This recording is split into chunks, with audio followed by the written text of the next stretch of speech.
Imagine isto: um corredor branco como neve, infinitamente comprido, e você caminha sozinho, ouvindo apenas o som do próprio coração. À sua frente, uma porta de madeira antiga começa a ranger como se algo quisesse sair. Uma figura delineada pela penumbra, metade luz, metade sombra. Ela não fala, apenas o encara com um silêncio que pesa mais do que qualquer grito. Agora eu te pergunto: o que o seu silêncio tem revelado sobre quem você é e sobre quem os outros pensam que você seja?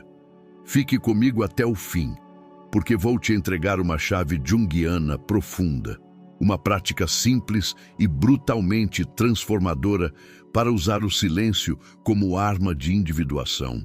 Quando terminar, você vai entender por que o silêncio de um escolhido não é fuga, é governo interior. Tudo começa numa manhã aparentemente comum. João, 34 anos, abriu o celular antes do café e encontrou 12 mensagens não lidas. Era o chefe pedindo só mais um relatório, a ex pedindo explicações, um amigo despejando um drama que se repetia há meses e um grupo da família exigindo presença no almoço de domingo. João começou a digitar respostas como sempre fazia, dedos rápidos, respiração curta. Era um ritual invisível, ser o bombeiro emocional de todo mundo. Mas naquele dia, algo diferente aconteceu. O corpo não foi. Os dedos pararam. Ele colocou o celular na mesa, respirou e deixou que o silêncio ocupasse o lugar das respostas automáticas. Não foi um gesto heróico, foi um pequeno risco, mas todo destino muda a partir de um risco mínimo. Enquanto a chaleira apitava, João percebeu um incômodo profundo. E se o mundo simplesmente o esquecesse? E se as pessoas interpretassem seu silêncio como frieza, desamor, arrogância? O medo começou a construir uma narrativa devastadora, até que uma outra voz, sutil, brotou do fundo do peito. Quem é você quando não precisa se explicar? Essa pergunta não veio de um livro, nem de um guru digital. Veio de um cansaço ancestral. Veio do lugar onde a psique pede socorro. E foi ali que o caminho de um escolhido começou. Chamo de escolhido não aquele que foi separado pelos deuses, mas aquele que decidiu escolher a si mesmo. No pensamento de Carl Jung, escolher a si mesmo é entrar no processo de individuação, a jornada de se tornar inteiro, de harmonizar persona, sombra, ânima, ânimos e self. É a aventura de quem abandona a máscara do sempre disponível para viver a inteireza de uma presença que escolhe quando falar, quando calar, quando ficar e quando ir. João não sabia disso naquele instante. Só sentiu uma gravidade nova dentro do peito. E a gravidade do self é irresistível. Nos primeiros dias, o silêncio de João foi desconfortável como um sapato novo. O chefe ligou e perguntou tenso: aconteceu alguma coisa? A ex mandou um: sumiu por quê? O amigo escreveu: preciso de você agora. João, pela primeira vez, respirou antes de reagir. Não bloqueou ninguém, não sumiu do planeta, mas desfez o reflexo condicionado. O que mudou? A direção da energia psíquica. Em vez de vazá-la em cada notificação, ele começou a guardá-la. Jung via a psique como um sistema de energia. Tudo o que pensamos, sentimos e fazemos consome essa energia. Quem gasta sem escolha vira cativo do mundo. Quem a recolhe cria presença. E presença é poder. Talvez você reconheça esse roteiro. Você responde rápido, dá explicações intermináveis, se justifica para manter a paz. E o que recebe em troca? Exaustão, irritação, a sensação de que está devendo algo a todos. Não é coincidência. Enquanto você dá respostas automáticas, a sua persona, a máscara social que usamos para sermos aceitos, vai se consolidando como se fosse a sua identidade real. Mas a persona não foi feita para governar a casa. Ela foi feita para a porta de entrada. O self, essa instância mais profunda, organizadora, que busca totalidade, precisa do seu silêncio para rearrumar o mobiliário interno. Há algo no silêncio que a mente tagarela teme: clareza. E clareza é perigosa para quem se acostumou a controlá-lo pelas suas reações. João tentou explicar menos. Ao invés de justificar o "não posso agora", ele apenas disse não. Descobriu que um não limpo vale por 1000 discursos. Na primeira semana, perdeu 2 amizades que só existiam enquanto ele dizia sim. Na segunda, enfrentou a raiva do chefe porque deixou um pedido para o dia seguinte. Na terceira, a ex extraiu do silêncio dele as piores intenções e ensaiou um pequeno drama. Doeu. Mas algo dentro dele permanecia de pé, como uma montanha silenciosa que não entra em briga com o vento. O silêncio não era passividade, era postura, não era ausência, era densidade. Talvez agora você esteja pensando: mas se eu me calo, vou ser mal interpretado. Sim, às vezes, porque o silêncio que nasce da consciência desorganiza roteiros alheios. Quem se alimentava da sua previsibilidade entra em crise quando você não oferece a reação esperada. Isso tem nome técnico no vocabulário junguiano: projeção. As pessoas projetam em você aquilo que não conseguem reconhecer nelas mesmas. Enquanto você responde rápido, adaptação após adaptação, você serve de tela para esses filmes. Quando você se cala e volta-se para o próprio eixo, a tela some. O projetor enlouquece, e aí o ruído externo aumenta. Esse ruído não é prova de que você errou. É prova de que o sistema antigo não funciona mais para você. Quero que você pegue essa imagem, sua energia psíquica como um campo de força. Bem resguardado, ele cria uma aura silenciosa de respeito. Mal gerido, ele o torna invisível e reativo. Quando você entra mudo e sai calado não por medo, mas por escolha, o ambiente reorganiza a própria química. Já reparou que algumas presenças calam uma sala sem dizer uma palavra? Não é magia social, é integridade energética. É sinal de que dentro não há vazamentos. E como se fecha vazamento? Começa-se observando os gatilhos. Quem aperta os seus botões? Que palavras te sequestram? Que urgências alheias colonizam o seu dia? Essas perguntas são pequenas tochas apontadas para a caverna da sombra. Os conteúdos que preferimos não ver, mas que dirigem boa parte do espetáculo. Numa noite, João teve um sonho. Ele caminhava num mercado barulhento com barracas que vendiam tudo. Afetos, elogios, segredos, promessas de futuro. Pessoas estendiam a mão. Leva um pouco de validação? Aceita esta culpa em promoção? Leva 2 justificativas e ganha um medo grátis. João andava tonto entre as barracas, até que viu um ancião sentado, olhos fechados, mãos no colo. Não vendia nada, não comprava nada. João se aproximou e perguntou: "O que o senhor faz aqui?" O ancião abriu os olhos e disse: "Eu guardo o preço do que vale." E silêncio. Em seguida, apontou para o peito de João e disse: "Você está barato demais." O sonho acordou-o como um raio. Quando analisamos sonhos à luz de Jung, buscamos símbolos que nos tocam. O mercado era a vida social, a feira de trocas emocionais em que, por medo de rejeição, cedemos demais. O ancião, uma imagem do self, a instância que conhece o valor real e não negocia por migalhas. "Você está barato demais", foi o oráculo. Seu silêncio seria, dali em diante, o aumento de preço. Esse sonho não prometeu facilidades, prometeu reorganização. João acordou com uma decisão. Iria estabelecer 3 limites concretos. Primeiro, responder mensagens fora do horário de trabalho apenas no dia seguinte. Segundo, dizer "preciso pensar" sempre que sentisse o impulso de aquecer. Terceiro, encerrar conversas que se repetiam como looping sem ação. Nas primeiras tentativas, sentiu culpa, o estalo do velho condicionamento. mas sustentou o desconforto. Em pouco tempo, algo curioso aconteceu. A mesma energia que ele gastava explicando, apagando incêndios, defendendo-se, começou a voltar. Com a energia de volta, veio um silêncio diferente. Não o silêncio tenso do medo, mas o silêncio pleno de quem sente o chão sob os pés. Há uma armadilha aqui que precisamos nomear: confundir indisponibilidade consciente com frieza. Não se trata de construir muros, mas de instalar portões.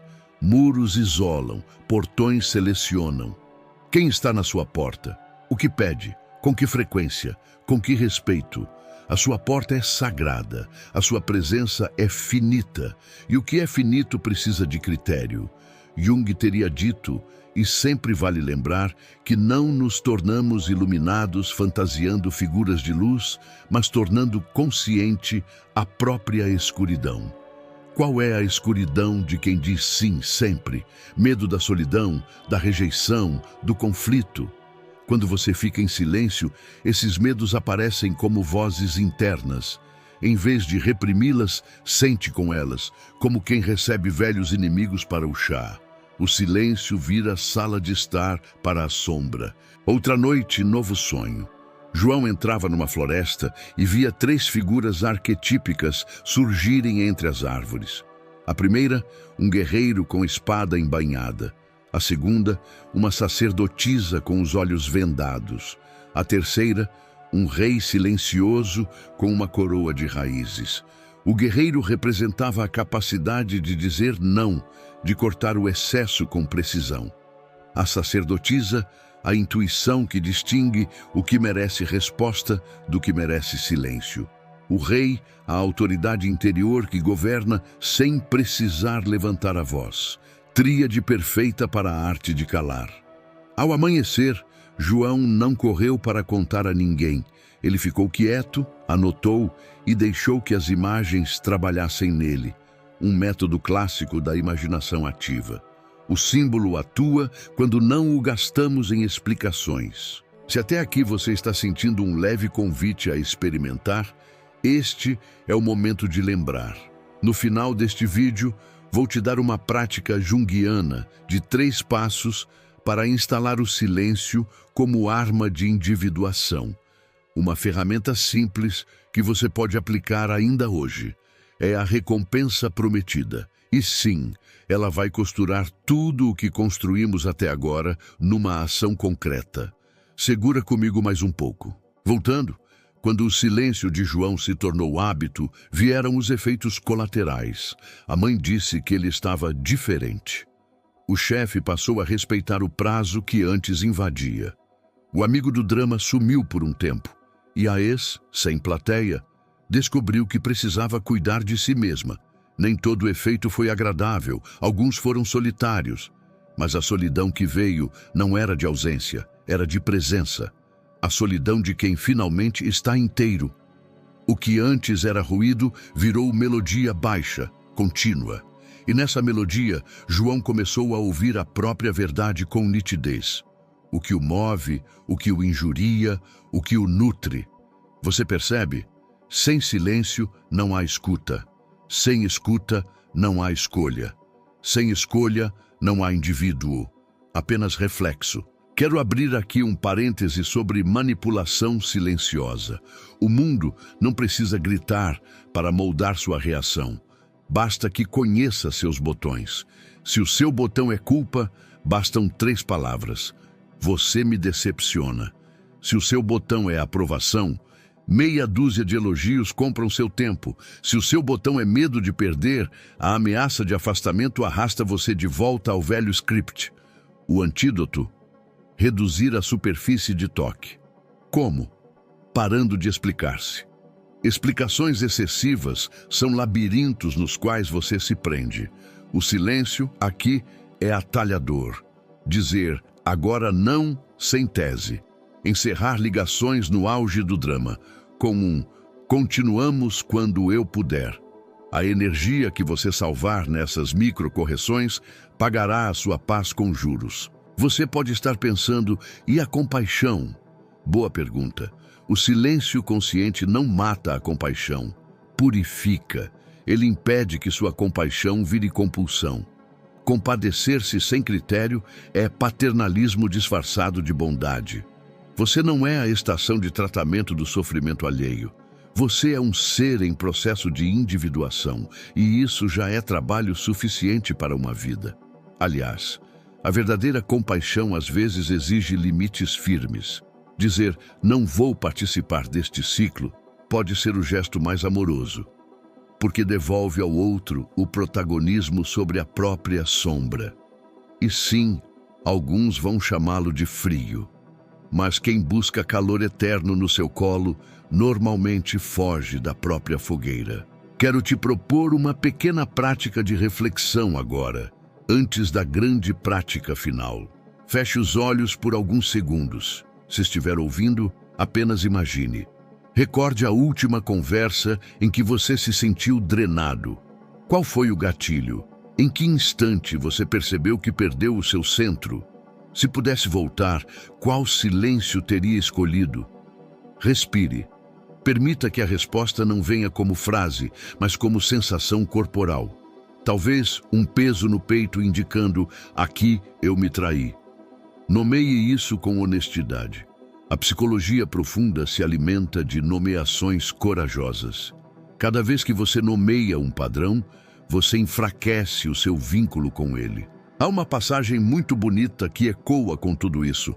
Quando deixamos de estar sempre disponíveis, quem realmente se desespera revela mais sobre si do que sobre nós. Isso ressoa com um ensinamento que você talvez já tenha sentido na pele e que foi desenvolvido numa reflexão contemporânea inspirada em Jung sobre a prisão da disponibilidade excessiva, a energia psíquica e o poder estratégico do silêncio, especialmente quando deixamos de reagir para recuperar soberania sobre a própria psique. O ponto é claro. Previsibilidade emocional vira ferramenta na mão de quem quer controlar. Imprevisibilidade consciente. O seu silêncio escolhido devolve a ferramenta para você. Agora, o clímax. Lembra da porta antiga no corredor? João retornou a ela num último sonho.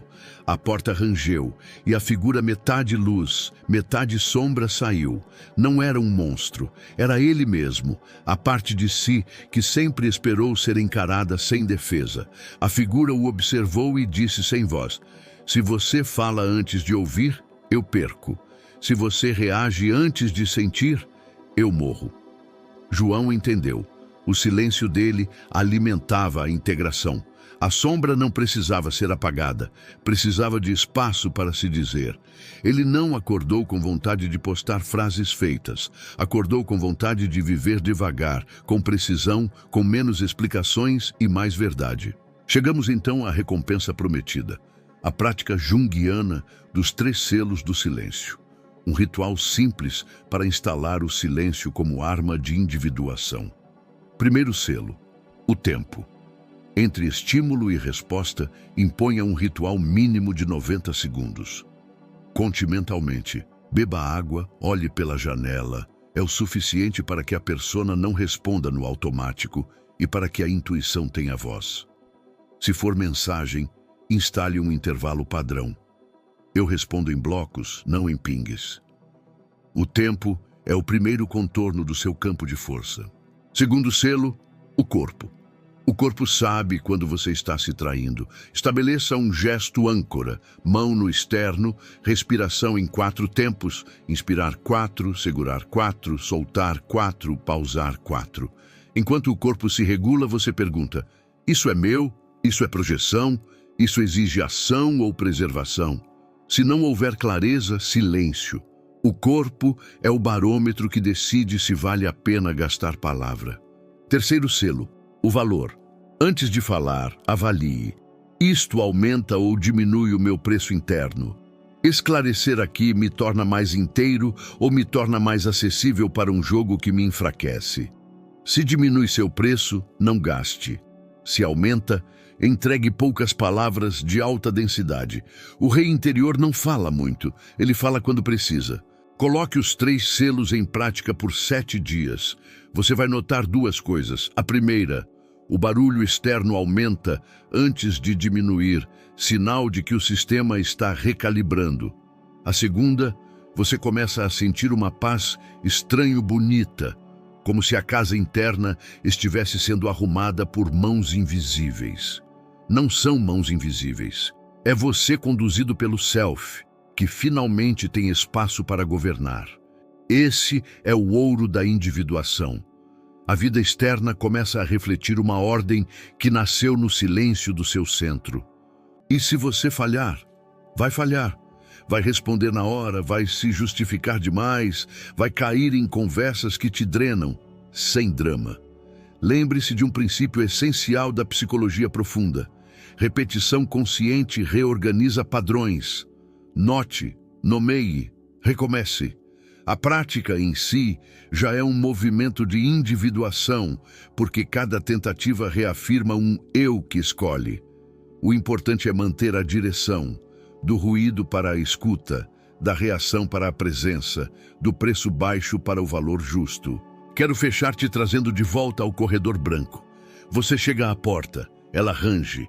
De trás surge você mesmo, inteiro. Você não precisa mais provar nada. O silêncio não é ausência, é a gramática do seu poder. E o poder do escolhido é discreto. Ele não seduz, não implora, não grita. Ele apenas existe e, por existir, reorganiza tudo ao redor. Quando você se escolhe, deixa de ser utensílio e vira presença. E presença, como dissemos, é energia guardada em forma de respeito. A grande lição de Jung que prometi entregar está aqui, limpa e prática. O silêncio estratégico é o espaço onde a sombra pode ser vista sem te dominar, onde a persona aprende seu lugar, onde a energia psíquica volta ao centro e onde o self, essa instância totalizante, pode enfim coordenar a sua vida. Sem esse silêncio, você não escuta o chamado. Com esse silêncio, você se torna o chamado. O processo de individuação não é um sprint verbal. É um caminhar silencioso que, de tempos em tempos, fala com precisão cirúrgica. Escolhidos não vencem pelo volume, vencem pela densidade. Se este conteúdo te moveu, se você sentiu na pele essa virada de chave, se hoje você escolhe a sua paz acima da previsibilidade dos outros, escreve nos comentários: eu escolho o meu silêncio.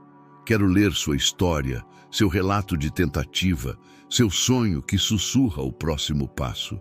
Se inscreva no canal, compartilhe este vídeo com quem precisa lembrar que explicar-se demais é vender-se barato e ativa o sininho para não perder os próximos mergulhos na psicologia profunda. Na próxima sessão da nossa série junguiana, vamos explorar a sombra com ainda mais coragem.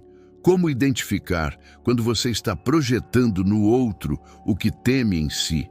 E como transformar esse espelho incômodo em alavanca de crescimento. Até lá, pratique os 3 selos, honre a sua energia e lembre, o silêncio de um escolhido não é esconderijo, é reinado.